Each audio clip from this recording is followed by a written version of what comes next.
देखिए पिछले तकरीबन 1.5-2 साल से हम एक मुद्दा महानगर पालिका और समाज कल्याण विभाग का उठा रहे हैं।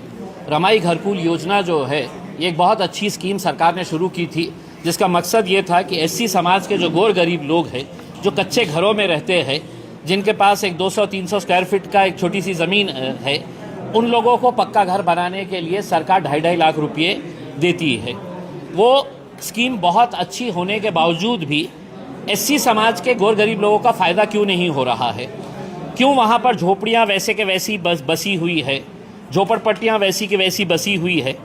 इसकी हम जब छानबीन किए तो हमें ये पता चला कि बहुत सारे शहरों के अंदर ऐसी धांधलियाँ चल रही है।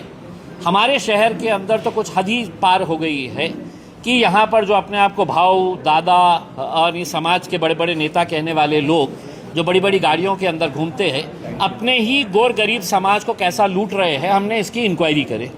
और वो इंक्वायरी के अंदर हमको समझ में आया है कि 3,000 रुपये अगर आप उनके लोगों को देते हैं तो टोटल फाइल 3,000 रुपये के अंदर बन के मिल जाती है। अब वो उसके अंदर क्या क्या होता है, तो आपका रहीवासी सर्टिफिकेट होना चाहिए, उसमें आपका इनकम सर्टिफिकेट होना चाहिए 1 साल का, उसमें आपका रेसिडेंशियल ये होना चाहिए, फिर आपकी टैक्स रिसीप्ट होना चाहिए।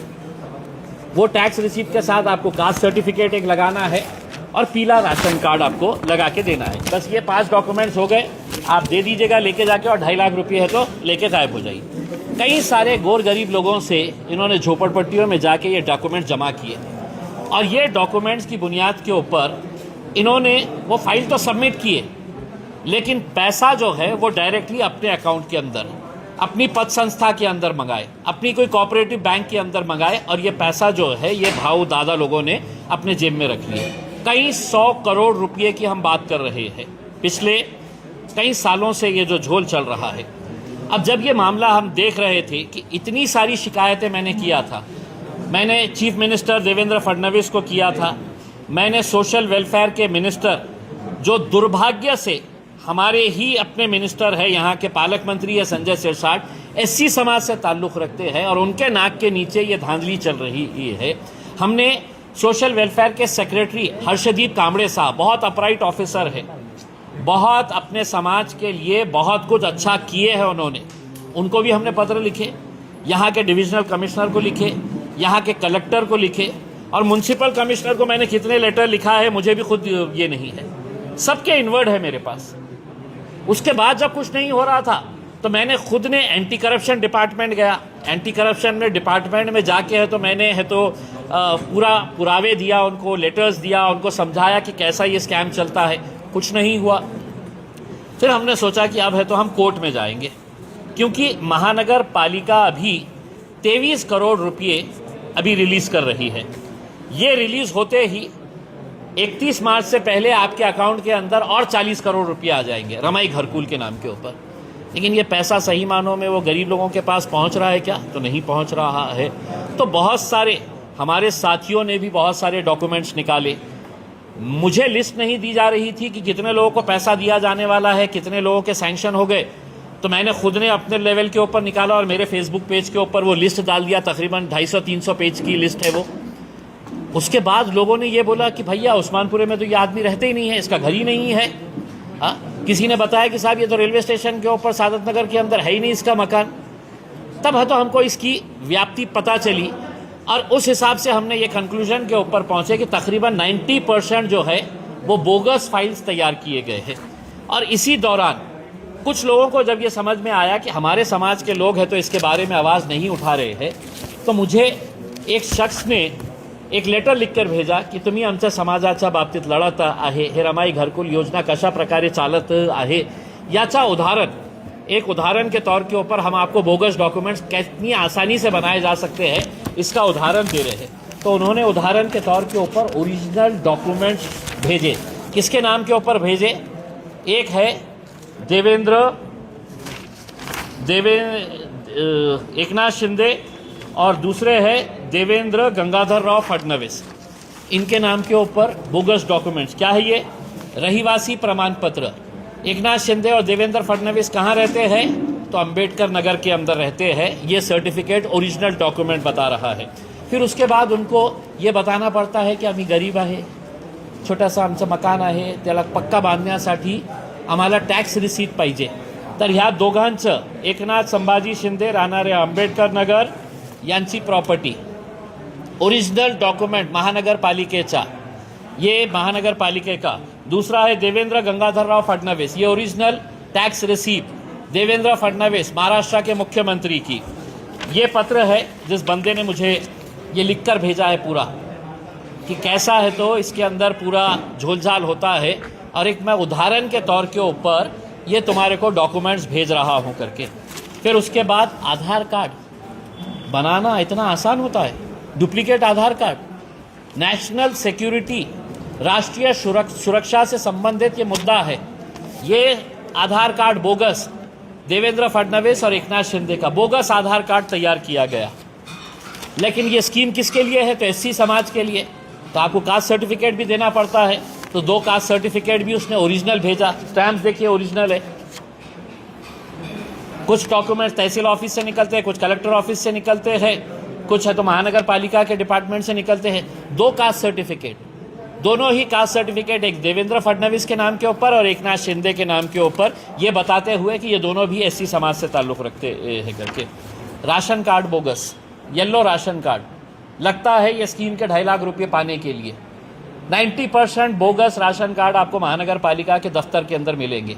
ये राशन कार्ड किसके नाम के ऊपर बनाया गया है, जूम इन करके देखिए तो आपको पता चलेगा किसके नाम के ऊपर बनाया गया है.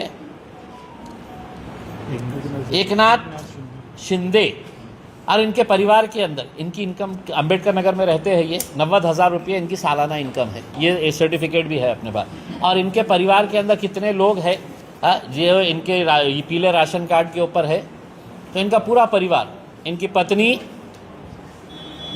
इनका बेटा श्रीकांत, इनकी बहू और इनका 4 साल का बच्चा, ये पीले राशन कार्ड के ऊपर ये 2.5 लाख रुपये रमाई घरकुल से उठाने के लिए इनका भी.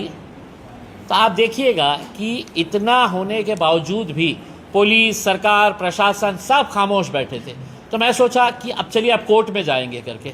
लेकिन फिर मैंने सोचा कि कोर्ट में जाने से पहले अब ये डॉक्यूमेंट्स है तो जनता के बीच में लेकर आएंगे कि मैं जो चीख कर कह रहा था कि 90% डॉक्यूमेंट जो है वो सब बोगस है.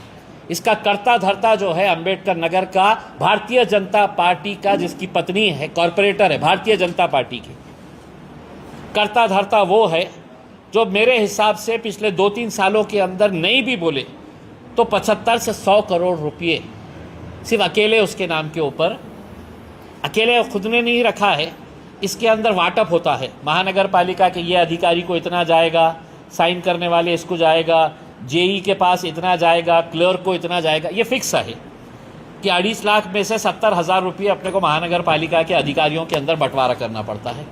70,000 रुपये. इसके अलावा हमने एक ऐसा डॉक्यूमेंट भी बताए हैं कि जो हाथ से लिखा हुआ है. कभी आपने देखा समाज कल्याण विभाग के अंदर ये भाऊ दादा ये वो जाते, एक क्लर्क वहाँ पे बैठता, बोलता लाओ कितने हैं तुम्हारे नाम, 20 नाम है, नाम बताओ, तो वो नाम लिखता उसके ऊपर. एक नाम के पीछे उसको 3,000-5,000 रुपये आपको देना पड़ता, वो नाम आ जाता है. कभी आपने किसी सरकारी विभाग के अंदर ऐसा देखा है कि इतनी बड़ी यादी हाथ से लिखी हुई और इसके बेसिस के ऊपर पैसा सैंक्शन किया है समाज कल्याण विभाग और महानगर पालिका ने. अब 23 करोड़ रुपया रिलीज़ होने वाला, आयुक्त ने सुना है साइन कर दिए है. एक अधिकारी है पिंगड़े मैडम बोल के, पिंपड़े या पिंगड़े मैडम बोल के है, जो अभी नई आई है, उसके ऊपर दबाव डाला जा रहा है. किसकी तरफ से डाला जा रहा है कि जो भारतीय जनता पार्टी के मंत्री है अतुल सावे, उन्होंने आयुक्त को कहा कि ये पैसा जल्द रिलीज़ करो. संजय सिरसाट साहब ने कहा कि ये पैसा जल्दी रिलीज़ करो, उसके अंदर हम संभाल लेंगे करके. मुझे संभाल लेंगे क्या, अपने बड़े बड़े नेता जो उनके तलवे चाटने वाले हैं उनको पैसा खाने दो. समाज गया चूल्हे में, तो इनके दबाव के अंदर ये सब किया गया. 23 करोड़ रुपये जैसे ही आज और कल के अंदर रिलीज़ होने वाले थे तो समाज कल्याण 40 करोड़ रुपये और डालने वाला था. मैंने समाज कल्याण अधिकारी से पूछा, मैंने खुद ने फ़ोन करके, आप भी जाके उनसे पूछ सकते हैं कि आपके पास 40 करोड़ रुपया है, आप क्यों नहीं डाल रहे हैं. तो उसने मुझसे कहा कि हमने महानगर पालिका को कहा है कि तुम ये पैसा बांट किसको रहे हैं, उसकी यादी हमारे को दो, हम वो शाहनिशा करेंगे और उसके बाद है तो हम देंगे। तो महानगर पालिका ने बोला कि नहीं, अभी हम यादी नहीं, तुम 40 करोड़ रुपये हमारे अकाउंट में डलवा दो। तो ये पूरे जो धांधली है, ये सब मिली भगत है, सबके पास पैसा जा रहा है।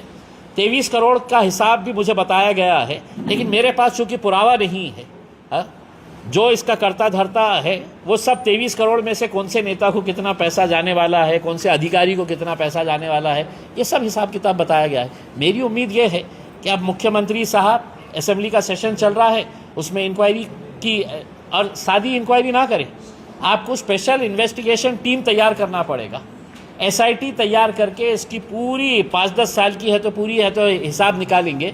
तो मेरे हिसाब से SC समाज के भाऊ दादा जो है वो कुछ महीनों के बाद है तो आपको हरसूद जेल के अंदर मिलना चाहिए, क्योंकि अपने समाज के लोगों को साथ उन्होंने जो झोल किया है। इसमें सबसे बड़ा नाम जो आता है, क्या नाम है, महेंद्र सोनवने, अंबेडकर नगर का कॉरपोरेटर है। एक अधिकारी ने पूरा नाम के साथ दिया है, और मैंने ये नामा नहीं बता रहा हूँ, उन्होंने खुद ने बताया है कि महेंद्र सोनवने के 700 फाइल्स है, अरुण बोडे के 300 फाइल्स है, अमित भुईगढ़ के 150 फाइल्स है, और भी कुछ लोगों के नाम बताए हैं।